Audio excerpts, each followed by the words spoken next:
നമസ്കാരം. മലയാളി വാർത്തയിലേക്ക് എല്ലാ മാന്യ പ്രേക്ഷകർക്കും സ്വാഗതം. കഴിഞ്ഞ ദിവസം കൊല്ലം പുനലൂരിൽ യുവാവ് ഭാര്യയെ അതിക്രൂരമായി വെട്ടിക്കൊലപ്പെടുത്തുന്ന സംഭവമുണ്ടായി.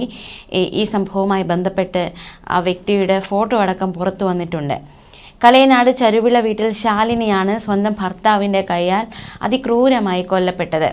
ഈ കൊലപാതകം നടത്തിയതിനു ശേഷം പ്രതി ചെയ്ത മറ്റൊരു കാര്യം, ഇയാൾ ഈ കൊലപാതക വിവരം ഫേസ്ബുക്കിലൂടെ പങ്കുവച്ചു. ഒരു വീഡിയോയിലൂടെയാണ് ഇയാൾ എന്തിന് താൻ കൊലപ്പെടുത്തി, അല്ലെങ്കിൽ താൻ കൊലപ്പെടുത്തി തൻ്റെ ഭാര്യ എന്തടക്കമുള്ള വിവരങ്ങളൊക്കെ ഇയാൾ പങ്കുവച്ചു. ഒളിവിൽ പോയ പ്രതി പുനലൂർ സ്റ്റേഷനിലെത്തി കീഴടങ്ങി. പോലീസ് സ്റ്റേഷനിലെത്തിയായിരുന്നു ഇയാൾ കീഴടങ്ങിയത്. കഴിഞ്ഞ ദിവസം രാവിലെയോടെയാണ് അതിക്രൂരമായ കൊലപാതകം, അതിനോടനുബന്ധിച്ചുള്ള നാടകീയമായ സംഭവ വികാസങ്ങൾ അരങ്ങേറിയത്. കുടുംബ പ്രശ്നങ്ങൾ കാരണമായിരുന്നു കൊലപാതകം എന്നാണ് പോലീസ് നൽകുന്ന വിവരം. കുടുംബ പ്രശ്നങ്ങളുണ്ടായിരുന്നു. പ്രതിയും ഭാര്യയും 2 വീടുകളിലായിരുന്നു താമസം. ശാലിനിയും മക്കളും അമ്മയോടൊപ്പം താമസിക്കുകയായിരുന്നു. ശാലിനി ഒരു സ്കൂളിൽ ആയയായിട്ടായിരുന്നു പ്രവർത്തിച്ചിരുന്നത്. ജോലിക്ക് പോകാൻ ഒരുങ്ങുകയായിരുന്നു ശാലിനി. അപ്പോഴായിരുന്നു പ്രതി വീട്ടിലേക്ക് കടന്നു വന്ന് അവരെ അതിക്രൂരമായി വെട്ടിക്കൊലപ്പെടുത്തിയത്. സംഭവ സമയത്ത് ഇവരുടെ ഒരു മകൻ വീട്ടിലുണ്ടായിരുന്നു. മകന്റെ അലർച്ച കേട്ടാണ് അയൽവാസികൾ വീട്ടിലേക്ക് ഓടി വന്നത്. ഇതോടെ ഐസക്ക് രക്ഷപ്പെട്ടു സ്ഥലത്ത് നിന്ന്. എന്നിട്ട് ഒരു വീഡിയോ സന്ദേശത്തിലൂടെ തൻ്റെ ഭാര്യയെ കൊലപ്പെടുത്തിയെന്ന് വിവരിക്കുകയായിരുന്നു പ്രതി.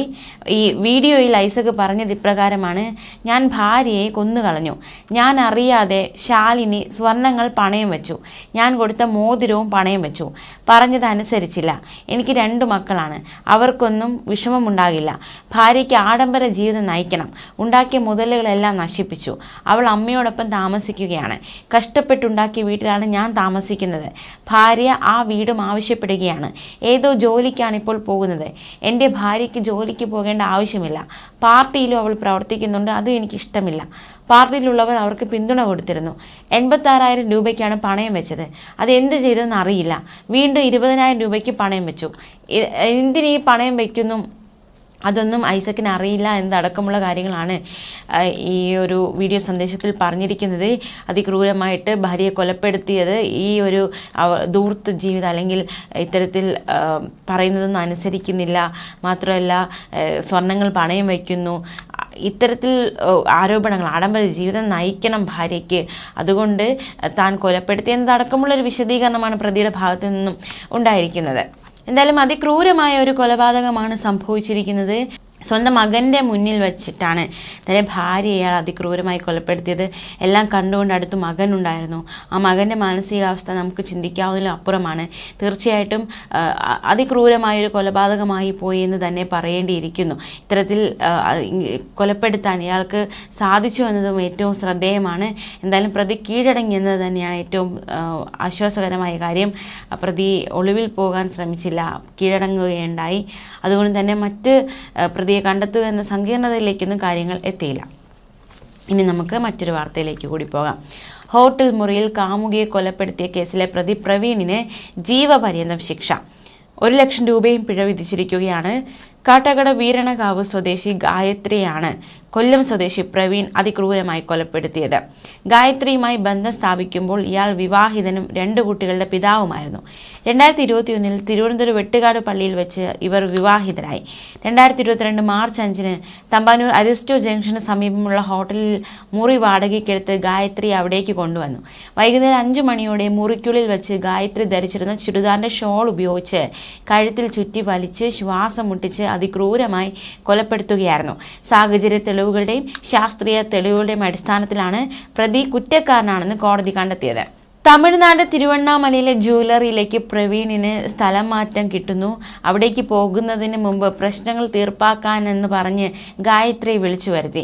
എന്നാൽ തന്നെയും ഒപ്പം കൊണ്ടുപോകണമെന്ന് ഗായത്രി നിർബന്ധം പിടിച്ചു. തുടർന്ന് കൊലപ്പെടുത്തിയ ശേഷം ആത്മഹത്യയാക്കാനുള്ള തന്ത്രങ്ങൾ പ്രവീൺ ചെയ്യുകയായിരുന്നു. വൈകിട്ട് 5:30 ഹോട്ടൽ മുറി പൂട്ടിപ്പോയ പ്രവീൺ ഗായത്രിയുടെ ഫോണും എടുത്തു. ഈ ഫോണിൽ നിന്ന് വാട്സാപ്പ് സ്റ്റാറ്റസായി പങ്കുവച്ച ഫോട്ടോകൾ രാത്രി 7 ലവ് യു എന്ന തലക്കെട്ടിൽ പ്രവീൺ ഫേസ്ബുക്കിലിട്ടു. താനുമായി ഇയാളുമായി പിണങ്ങി ഗായത്രി ആത്മഹത്യ ചെയ്തെന്ന് വരുത്താനായിരുന്നു പ്രവീണിന്റെ ശ്രമം. രാത്രിയോടെ ഗായത്രിയുടെ സഹോദരി ജയശ്രീ വിളിച്ചപ്പോൾ ഗായത്രി തന്റെ ഒപ്പമുണ്ടെന്നും ഇനി ആരും അവളെ അന്വേഷിക്കരുതെന്നും പറഞ്ഞ് പ്രവീൺ ഭീഷണിപ്പെടുത്തി. തുടർന്നാണ് ഇവർ കാട്ടാക്കട പോലീസിൽ പരാതി നൽകിയത്.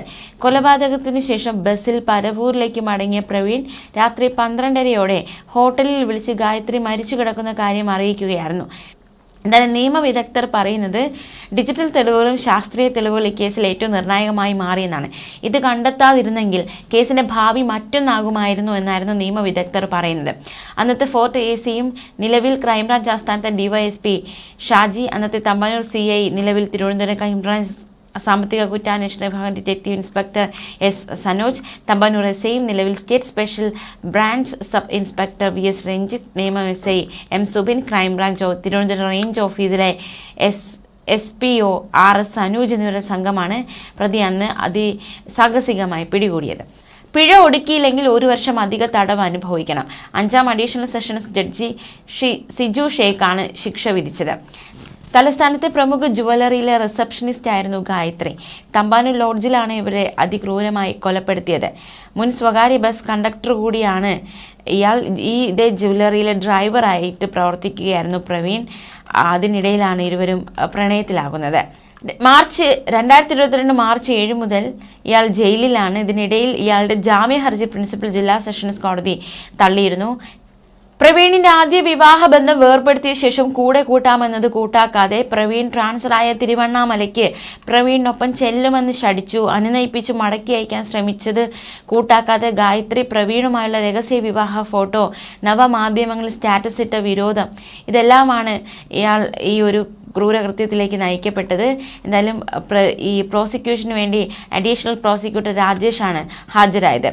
ഗായത്രിയുടെ ചുരിദാറിന്റെ ഷോള് കഴുത്തിൽ മുറുക്കിയാണ് ഇയാൾ കൊലപ്പെടുത്തിയത്. ലോഡ്ജ് ജീവനക്കാരാണ് മൃതദേഹം കണ്ടെത്തിയത്. വിവാഹിതനും 2 കുട്ടികളുടെ പിതാവുമായിരുന്ന സമയത്താണ് ഗായത്രിയുമായി പ്രവീൺ അടുപ്പത്തിലാകുന്നത്. തിരുവനന്തപുരത്തെ പ്രമുഖ ജ്വല്ലറിയിൽ ഇരുവരും ഒരുമിച്ചാണ് ജോലി ചെയ്തിരുന്നത്.